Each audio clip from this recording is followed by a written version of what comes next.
As the mist of battle loomed over the field, Sanjaya recounted what he had witnessed to the king. There stood Arjuna, noble and fierce, his heart weighed down by a sorrow that could not be masked. Tears welled up in his eyes, reflecting a turmoil that words could scarcely capture.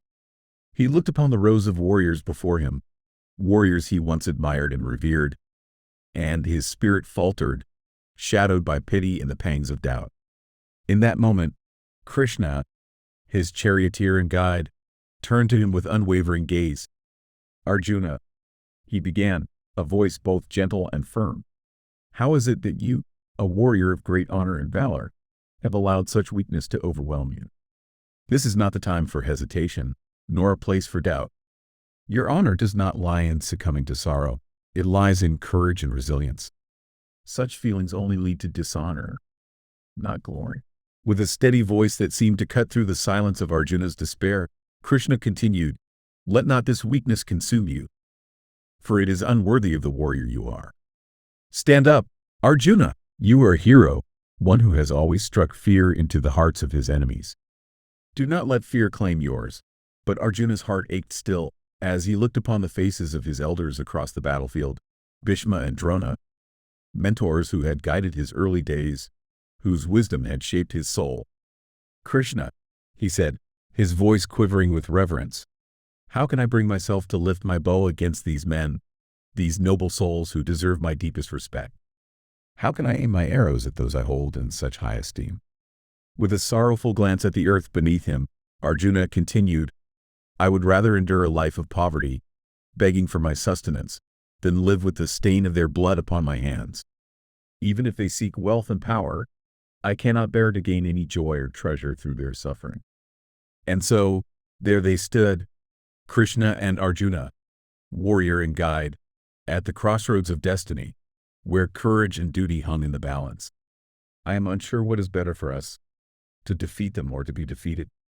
If we kill the sons of Dhritarashtra, I will lose the will to live, for how can life be meaningful after such destruction?" In the heart of the battlefield, Arjuna stood with his mind swirling in confusion and his spirit heavy with despair. He looked to Krishna, the wise and steady guide at his side. "Krishna," he said, voice burdened by helplessness, "I am lost. My mind is clouded by weakness, and I can no longer discern what is right from what is wrong. Show me the path, Krishna, for I am your disciple, seeking your wisdom and guidance. I surrender to you. Please tell me what is best." Yet, even as he spoke these words, a deep sorrow gripped him tighter. "Even if I were to gain the greatest of treasures, ruling over all of earth or even the heavens, this sorrow within me would remain. No wealth, no power, no glory can seem to free me from this endless sadness." Sanjaya, recounting these events, spoke of the profound silence that fell after Arjuna's confession. This mighty warrior, revered for his strength and valor, had let his bow fall, and with it, he declared, "Krishna, I will not fight." Then he fell silent, weighed down by a battle within himself that felt larger than the one before him. Watching his friend and disciple falter, Krishna, with a gentle smile, turned to Arjuna.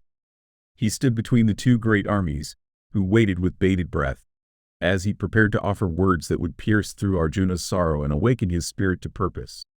Krishna gazed at Arjuna, whose spirit was wrapped in sorrow and confusion.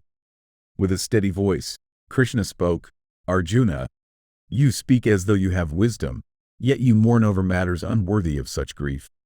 The wise do not despair for either the living or the dead, for they understand what lies beyond the fleeting nature of life and death." Arjuna listened, his heart quieted by Krishna's words, as Krishna continued, "Know this, my friend.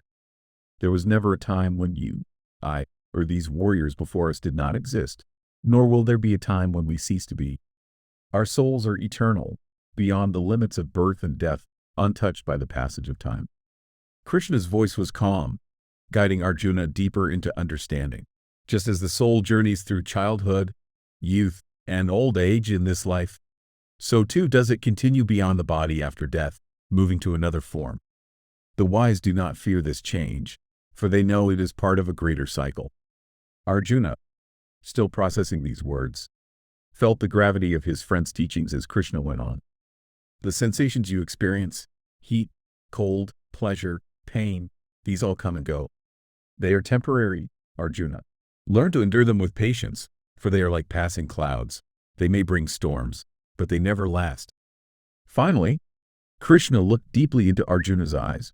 True strength lies in one who remains steady, unshaken by the highs of pleasure or the lows of pain. Such a person is ready to walk the path of liberation, a path that leads to eternal peace.